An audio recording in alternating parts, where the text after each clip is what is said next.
தமிழ்நாடு அமைச்சரவை பட்டியல் வரிசை எண் 34 அமைச்சராக இடம்பெற்றிருப்பவர். வேறு யாருமே யோசிக்காத காலகட்டத்தில் டைடல் பார்க் தமிழ்நாட்டில் உருவாச்சு. வேறு யாருமே முன்னெடுக்காத வகையில் கயல்விழி செல்வராஜ் என்பவர் கடந்த 4 ஆண்டுகளில் கொண்டு வந்த வனத்துறை அமைச்சராக மதிவேந்தன் இருக்கிறார். அவர் செயல்பாடுகள் எப்படி?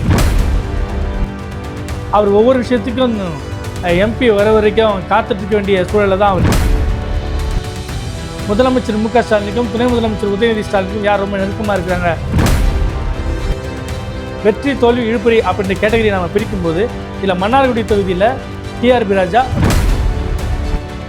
கன்னியாகுமரி மாவட்டத்துக்கு ஒரு பிரதிநிதித்துவம் தேவை அப்படின்ற அடிப்படையில் மனோ தங்கராஜுக்கு இந்த முறை சிவி கணேசன் பார்த்தீங்கன்னா மாவட்டம் முழுக்க நன்கு அறிந்த முகமாக இருக்கார். அவர்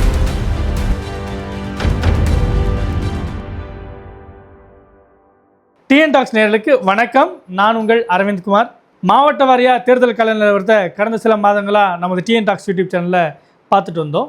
இப்போது அமைச்சர்கள் ஒரு தமிழ்நாடு அரசு அப்படின்னு எடுத்துட்டிங்கன்னா முதலமைச்சர் எல்லா இடத்துலையும் இருக்கிற மாதிரி ஒவ்வொரு மாவட்டத்திற்கென்று சில முகங்கள் அமைச்சர்களாக தேர்வு செய்யப்பட்டு தமிழ்நாடு அமைச்சரவையில் இடம் பிடிச்சிருக்காங்க. முதலமைச்சர் உட்பட மொத்தம் 34 பேர் தமிழ்நாடு அமைச்சரவையில் இடம் பெற்றிருக்காங்க. அவர்களுடைய வெற்றி வாய்ப்பு எப்படி இருக்குது? ஏன்னா அவர்கள் தான் ஒரு மாநிலத்தின் முகங்களாக அந்த தொகுதிக்குள்ளேயும் அந்த மாவட்டத்துக்குள்ளேயும் மக்கள்கிட்ட பிரதிநிதிப்படுத்துகிறாங்க.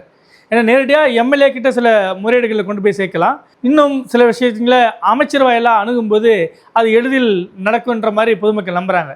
அந்த வகையில் அமைச்சர்களுடைய செயல்பாடுகள் எப்படி, அவர்கள் இந்த முறை அதே தொகுதியில் நிற்கும்போது அவருக்கான வெற்றி வாய்ப்பு எப்படின்றத இந்த வீடியோவில் விரிவாக பார்க்கலாம்.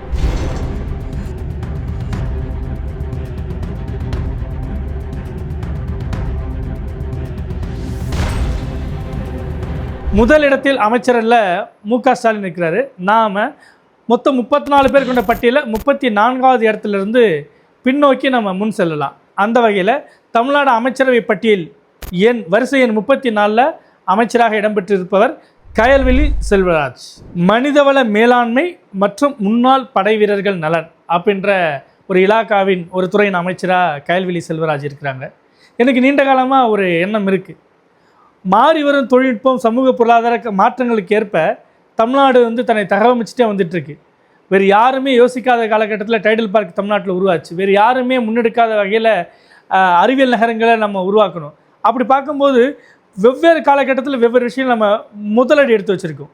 ஆனால் இந்த மனிதவள மேலாண்மை அப்படின்ற துறை எதனால் ஏன் இன்னும் அப்படியே இருக்குன்ற ஒரு கேள்வி எனக்கு இருக்குது. ஏன்னா மத்திய அரசு பணியாளர்களுக்கு யூபிஎஸ்சி எக்ஸாம் வாயிலாக தேர்வு செய்யப்படுறாங்க. தமிழ்நாடு அரசும் பார்த்திங்கன்னா டிஎன்பிஎஸ்சி மூலிமா தேர்வு செய்யப்படுறாங்க. அப்படி இருக்கும்போது ஐஏஎஸ் ஐபிஎஸ்களுக்கு அவங்க நேரடியாக வந்துடுறாங்க. மாநில அரசு சில நியமனங்களை சரியாக நியமிச்சிடுறாங்க. இதில் மனிதவள மேலாண்மை ஹெச்ஆர் டிபார்ட்மெண்ட்டு தானே கிட்டத்தட்ட. அப்படின்றப்போ தமிழ்நாடு அரசுக்குள்ளே இருக்கக்கூடிய ஊழியர்களுடைய அந்த அசஸ்மெண்ட்டை இந்த மனிதவள மேலாண்மை எந்த வகையில் கையாளுது, எந்த அளவுக்கு ரெலவன்ஸ் இருக்குது அப்படின்ற ஒரு கேள்வி இருக்குது. உண்மையிலேயே 2 துறைகளை நாம் மறுசீரமைக்கணும், இல்லை மாற்றி அமைக்கணும், இல்லாட்டி அதை கைவிட்டு புதிய இலாக்காக்களை நம்ம உருவாக்க வேண்டிய காலகட்டம் நினைக்கிறேன். ஏன்னா செயற்கை நுண்ணறிவு எல்லா துறையிலும் வியாபித்து வருது. அப்படின்றப்போ தமிழ்நாட்டில் பள்ளிக்கல்வி உயர்கல்வி 2ஆக பிரிஞ்ச மாதிரி தகவல் தொழில்நுட்பம் கூடவே செயற்கை நுண்ணறிவுக்கு கூட ஒரு தனியாக ஒரு துறை வந்தால் கூட நல்லா இருக்கலாம். அந்த வகையில் மனிதவள மேலாண்மை அப்படின்ற துறை பற்றிய ஒரு அடிப்படை கேள்வியை எழுப்பிட்டு கயல்விழி செல்வராஜ் பக்கம் வருவோம். கயல்விழி செல்வராஜ் திருப்பூர் மாவட்டம் தாராபுரம் தனித்தொகுதியிலேருந்து தேர்வு செய்யப்பட்டவங்க. ஆதி திராவிடர்களும் இஸ்லாமியர்களும் ஓரளவு முதலியார்களும் இந்த தொகுதியில் இருக்கிறாங்க. கடந்த 4 ஆண்டுகளில் ஒவ்வொரு அமைச்சரும் இந்தந்த மாதிரியான விஷயங்கள் நாங்கள் செஞ்சோன்ற மாதிரி பட்டியலை நம்ம செய்தித்தாளில் பார்க்குறோம், டிவியில் பார்க்குறோம். கயல்விழி செல்வராஜ் என்பவர் கடந்த 4 ஆண்டுகளில் கொண்டு வந்த முக்கியமான திட்டங்கள் என்ன, அதன் மூலமாக மாநிலம் முழுவதும் பேசப்பட்ட விஷயம் என்ன அப்படின்ற மாதிரியான ஒரு பட்டியலை ஒரு கேள்வியை நம்ம எழுப்பினா நமக்கு ஏமாற்றம் தான் பதிலாக மிஞ்சோம். அப்படி பார்க்கும்போது இந்த முறை அவர் நிற்பார் அந்த தொகுதியில் பார்த்தீங்கன்னா 2 விஷயங்கள் மட்டும்தான் முன்னிலை இருக்குது. ஒன்று, அவர் சார்ந்த சமூகத்தின் பிரதிநிதியாக அவருக்கு நிறுத்தி வைக்கப்படக்கூடும். இன்னொன்று, அந்த சமூகத்திலேருந்து வந்திருக்கக்கூடிய ஒரு அமைச்சர் அப்படின்றதுனால அவருக்கு மீண்டும் சீட்டு தர ஒரு வாய்ப்பு இருக்குது. ஆனால் அவருடைய தனிப்பட்ட செல்வாக்கு இருக்கா அப்படின்னு கேட்கும்போது அந்த இடத்துல சற்று ஏமாற்றம் தான் மிஞ்சுது. கடந்த முறை 2021 அந்த தொகுதியில் பாஜகவுடைய எல்முருகன் நின்று வெற்றி வாய்ப்பை இழந்தார். இந்த முறை அதிமுக கூட்டணியில் பாரதிய ஜனதா கட்சி அந்த தொகுதி கேட்கக்கூடும். இல்லைன்னா அதிமுகவை நிற்க முடிவெடுத்தால் மாநில அம்மா பேரவை துணைச் செயலாளர் முத்து வெங்கடேஷ் அங்கே சீட்டு கேட்டுட்ருக்காரு. அப்படி பார்க்கும்போது கயல்விழி செல்வராஜ் வெர்சஸ் முத்து வெங்கடேஷ், கயல்விழி செல்வராஜ் வெர்சஸ் பிஜேபியில் எனிஒன், இந்த மாதிரியான கேட்டகரி தான் அங்கே உருவாகுது. ஆனால் கயல்விழி செல்வராஜுக்கே அந்த இடத்துல எங்களுக்கு சீட்டு வேணும்ன்ட்டு திமுகவில் பல பேர் முட்டி மோதுறாங்க. அப்படி பார்க்கும்போது அமைச்சருடைய செயல்பாடுகளில் டிஎன் டாக்ஸ் வந்து 3 விதமாக அவங்கள மதிப்பீடு செய்யலாம். வெற்றி, தோல்வி, இழுபறி அப்படின்ற அடிப்படையில் அமைச்சர் கயல்விழி செல்வராஜ் இழுபறி அப்படின்ற கேட்டகரியில் தான் அவருடைய தேர்தல் முடிவுகளை நாம் வகைப்படுத்த முடியும். தமிழ்நாடு அமைச்சரவை பட்டியலில் வரிசை எண் 33 இடம்பெற்று இருக்கிறவர் அமைச்சர் மதிவேந்தன். நாமக்கல் மாவட்டம் ராசிபுரம் தனித்தொகுதியிலிருந்து தேர்வு செய்யப்பட்டவர். அவர் முதல்ல பதவி ஏற்கும்போது திமுக அரசு பொறுப்பும் அவருக்கு சுற்றுலாத்துறை கொடுக்கப்பட்டது. ஆனால் உதயநிதி ஸ்டாலின் அமைச்சராக மாறும்போது சில துறைகள் சில பேருக்கு மாற்றப்பட்டது. அந்த வகையில் வனத்துறை அமைச்சராக மதிவேந்தன் இருக்கிறார். அவர் செயல்பாடுகள் எப்படி அப்படின்னு மாதிரி பார்த்துருவோம். நாம் ஏற்கனவே மாவட்ட வாரியாக வீடியோக்கள் போடும்போது இல்லை நாமக்கல் மாவட்டத்தை பற்றி குறிப்பிடும்போது ராசிபுரம் தொகுதியிலேயும் அமைச்சர் மதிவேந்தனை பற்றி இப்படி சொல்லியிருப்போம். உண்மையிலேயே மன விரக்தியில் இருக்கக்கூடிய ஒரு அமைச்சராக தான் மதிவேந்தன் இருக்கிறார்ன்ற மாதிரியான சொற்கள் நம்ம அப்போ பதிவு செஞ்சோம். அந்த வகையில் அவருக்கும் மாவட்டத்து செயலாளர் இருக்கக்கூடிய எம்பி KRN ராஜேஷ்குமாருக்கு இருக்கக்கூடிய முதல் ஊரறிஞ்ச ஒரு ரகசியம். வனத்துறையை கையில் வச்சுட்டு இருந்தாலும் கூட, ஒரு அமைச்சராக இருந்தாலும் கூட, அவர் ஒவ்வொரு விஷயத்துக்கும் எம்பி வர வரைக்கும் காத்துட்ருக்க வேண்டிய சூழலில் தான் அவர் இருக்கிறார்.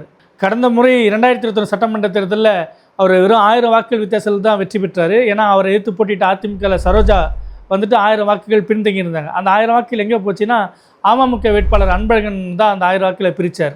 அந்த வகையிலே வெற்றி வாய்ப்பு ஊசலாட்டத்தில் தான் கடந்த முறை வெற்றி பெற்றார். இந்த முறை ஒரு பக்கம் எம்பியோட தரக்கூடிய நெருக்கடி, இன்னொரு பக்கம் தொகுதிக்குள்ளே இவர் பல்வேறு விஷயங்கள் செய்யணும்னு நினச்சா கூட அந்த இடத்துல இருக்கக்கூடிய சிக்கல்கள்லாம் வந்துட்டு அவருக்கு ஒரு மாதிரியான இழுபறியில் தான் போயிட்டுருக்கு. அந்த வகையில் டிஎன் டாக்ஸ் ஒரு அமைச்சருக்கான வெற்றி, தோல்வி, இழுபறின்ற மாதிரி 3 கேட்டகரியை பிரிக்கும்போது மதிவேந்தன் இழுபறி அப்படின்ற நிலைமையில் தான் வந்து சேர்றார். தமிழ்நாடு அமைச்சரவை பட்டியல் வரிசை எண் 32 இருப்பவர் டிஆர்பி ராஜா. டிஆர் பாலுடைய மகன். திருவாரூர் மாவட்டம் மன்னார்குடி சட்டமன்ற தொகுதியிலிருந்து தேர்வு செய்யப்பட்டவர். ஏற்கனவே 2011, 2016, 2021 அப்படி 3 முறை அந்த இடத்துல நின்று வெற்றி வாய்ப்பை பெற்றவர். அதில் 2 முறை அதிமுக வேட்பாளர் சிவா ராஜமாணிக்கத்தை எதிர்த்து அவர் வெற்றி பெற்றிருக்காரு. 2026 எதிர்வரும் 2026லையும் அவர் தான் அந்த தொகுதியில் நிற்க போகிறாரு. அவர் வசம் தொழிலாளர் நலத்துறை, தொழில்கள் துறையை தான் அவர் கையாளுறாரு. உண்மையிலே கடந்த 4 ஆண்டுகளில் எந்த அமைச்சருடைய பெயர் அதிகமாக இடம்பெற்றிருக்கு, யார் அதிகப்படியான செய்திகளில் நாள்தோறும் அடிபட்டு இருக்காங்க, முதலமைச்சர் மு க ஸ்டாலினுக்கும் துணை முதலமைச்சர் உதயநிதி ஸ்டாலினுக்கும் யார் ரொம்ப நெருக்கமாக இருக்கிறாங்க அப்படின்ற மாதிரி ஒரு பட்டியல் எடுத்தோம்னா அதில் ஒரு 3-4 பேர் தான் தேர்வாங்க. அதில் முக்கியமானவர் டிஆர்பி ராஜா. சமீபத்தில் கூட தூத்துக்குடி மாவட்டத்தில் 10,000 கோடிக்கு அதிகமான மதிப்பீட்டில் அந்த வின்ஃபாஸ்ட் கார் தொழிற்சாலை உற்பத்தியை வந்துட்டு முதலமைச்சர் தொடங்கி வச்சு பேசும்போது டிஆர்பி ராஜாவை ரொம்பவே வியப்பாக குறிப்பிட்டு பேசினார். அதே போல் தோல் பொருட்கள் அல்லாத காலனிக்காக ராணிப்பேட்டை மாவட்டத்தில் சில தொழிற்சாலைகள், தென் மாவட்டங்களில் சில தொழிற்சாலைகள், கொங்கு மண்டலத்துக்குன்னு அதற்கேற்ற ஒரு தொழிற்சாலைகள்ன்ட்டு அந்தந்த பகுதிகளுக்கேற்ற ஆலைகளை கொண்டு வரதில் மிகுந்த முனைப்பு காட்டி வர்றார் டிஆர்பி ராஜா. அவர் திமுகவுடைய தகவல் தொழில்நுட்பத்துடைய ஒரு பிரிவுடைய நிர்வாகியாகவும் இருக்கார். அந்த வகையில் ரொம்ப ஆக்டிவான ஒரு மெம்பர். அப்படி பார்க்கும்போது மன்னார்குடியில் அந்த இடத்துல திமுகவில் யாருன்னா வெற்றி பெறுவாங்க. குறிப்பாக டிஆர் பாலு மகனான டிஆர்பி ராஜா அந்த வெற்றியின் பாதையில் தான் பயணிக்கிறாரு. ஸோ அமைச்சர்கள் வெற்றி, தோல்வி, இழுபறி அப்படின்ற கேட்டகரி நம்ம பிரிக்கும்போது இதில் மன்னார்குடி தொகுதியில் டிஆர்பி ராஜா வெற்றியில் போய் ஐக்கியமாகிறார். அடுத்தபடியாக தமிழ்நாடு அமைச்சரவை பட்டியல் வரிசை எண் 31 இடம்பெற்றிருப்பவர் மனோ தங்கராஜ். பால்வளத்துறை மற்றும் பால் பண்ணைகள் இது 2 அவருடைய கட்டுப்பாட்டில் வருது. 2021 திமுக அரசு பொறுப்பேற்ற போது முதல்ல பால்வளத்துறை தான் மனோ தங்கராஜுக்கு ஒதுக்கப்பட்டது. அதற்கு பிறகு அவரே நடத்திய அந்த ரகசிய கூட்டம், அப்புறம் மாவட்டத்துக்குள்ளே ஏற்பட்ட பிரச்சனைகள் காரணமாக அவர்கிட்ட வசம் இந்த அமைச்சர் பதவி பறிக்கப்பட்டது. மீண்டும் கன்னியாகுமரி மாவட்டத்துக்கு பிரதிநிதித்துவம் தேவை அப்படின்ற அடிப்படையில் மனோ தங்கராஜுக்கு இந்த முறை மீண்டும் வாய்ப்பு வழங்கப்பட்டிருக்கு. இப்போ பால்வளத்துறை அமைச்சராக இருக்கிறார். பத்மாபுரம், கன்னியாகுமரி மாவட்டம் பத்மநாபபுரம் தொகுதியிலேருந்து அவர் தேர்வு செய்யப்பட்டார். இந்த முறையும் மாவட்டத்தில் அந்த துறைக்கான அமைச்சர்ன்ற அடிப்படையில் அவருக்கு ஒரு மீண்டும் சீட்டு தரப்படக்கூடும். ஆனால் அவருக்கு சிக்கல் பார்த்தீங்கன்னா அவருடைய மகன் ரெமோன், அவருக்கும் அங்கே இருக்கக்கூடிய மாவட்ட செயலாளர் நார்கல்ல மகேஷ்க்கும் இருக்கக்கூடிய சிக்கல்கள் மாவட்டம் முழுக்க ரொம்ப பிரசித்தம். அதனால் ஏற்படக்கூடிய இந்த உட்கட்சி மோதல்கள் மனோ தங்கராஜுக்கு கொஞ்சம் ஒரு பின்னடைவை தரக்கூடும். அந்த அடிப்படையில் அமைச்சர்கள் வெல்வார்களா இந்த கேட்டகரியில் டிஎன் டாக்ஸ் வந்துட்டு வெற்றி, தோல்வி, இழுபறி அப்படின்ற அடிப்படையில் மனோ தங்கராஜை இழுபறின்ற கேட்டகரியில் நம்ம அகாமடேட் பண்ணுறோம். அடுத்தபடியாக தமிழ்நாடு அமைச்சரவை பட்டியல் வரிசையின் 30 இடம் பிடிச்சிருக்கிறவர் சி.வி. கணேசன். கடலூர் மாவட்டம் திட்டக்குடி தனி தொகுதியிலிருந்து தேர்வு செய்யப்பட்டார். தொழிலாளர் நலன், மக்கள் தொகை கணக்கெடுப்பு, வேலைவாய்ப்பு பயிற்சி, நகர்ப்புறம் மற்றும் ஊரக பகுதிகளுக்கான வேலைவாய்ப்பு, இந்த மாதிரியான பல்வேறு துறைகளை கையாளுறாரு. கடலூர் மாவட்டத்திலேயே கடைக்கோடியில் இருக்க திட்டக்குடி, அந்த தொகுதிக்குள்ளேயே ஒரு பின்தங்கிய ஒரு மாவட்டம்னே சொல்லலாம். மாநிலம் முழுமைக்கும் அவர் தொழிலாளர் நலனை பேண வேண்டிய அவர் தன்னுடைய தொகுதியிலேயே முக்கியமான சில சிறு குறு ஆலைகளை கூட கொண்டு வரல அப்படின்ற ஒரு குறை அந்த தொகுதி மக்கள்கிட்ட இருக்குது. குறிப்பாக அவரே பிறந்த இந்த பாசாறு, கழுகூர், இந்த மாதிரி கிராமங்களில் பார்த்திங்கன்னா அங்கே இருக்கிற நிலத்தடி நீர் ஊர்ப்புத்தன்மை அதிகமாக இருக்கும். அதை குடிச்சிட்டு அவங்களுக்கு வந்து கேன்சரு, அப்புறம் கிட்னி ஸ்டோன்ற மாதிரியான பல்வேறு விஷயங்கள்லாம் அங்கே இருக்கிற மக்கள் அவதிப்படுவாங்க. அவங்களுக்கு சுத்திகரிப்பு நிலையத்தோடு கூடிய அந்த நீர்த்தேக்க தொட்டி வேணுன்றது அவங்களுக்கு கோரிக்கையாக இருந்தது. அதுவும் சரிவர செய்யப்படவில்லை அப்படின்ற குற்றச்சாட்டம் அங்கே நிலவுது. ஆனாலும் கூட சி.வி. கணேசன் பார்த்திங்கன்னா மாவட்டம் முழுக்க நன்கு அறிந்த முகமாக இருக்கார். அவர் எம்ஆர்கே பன்னீர்செல்வம் கூடிய இருந்தவர். அதனால் ஒட்டுமொத்தமாக மாவட்டத்துக்கு ஒரு பரிச்சயமான முகம் என்ற அடிப்படையில் சி.வி. கணேசன் அந்த மாவட்டத்துக்கான அமைச்சரவை பிரதிநிதியில் ஒருத்தராகவும் இருக்கிறதுனால மீண்டும் அந்த தொகுதியில் அவர் தான் நிற்பார். வெற்றி பெறுவதற்கான வாய்ப்பு அதிகம் இருக்குது.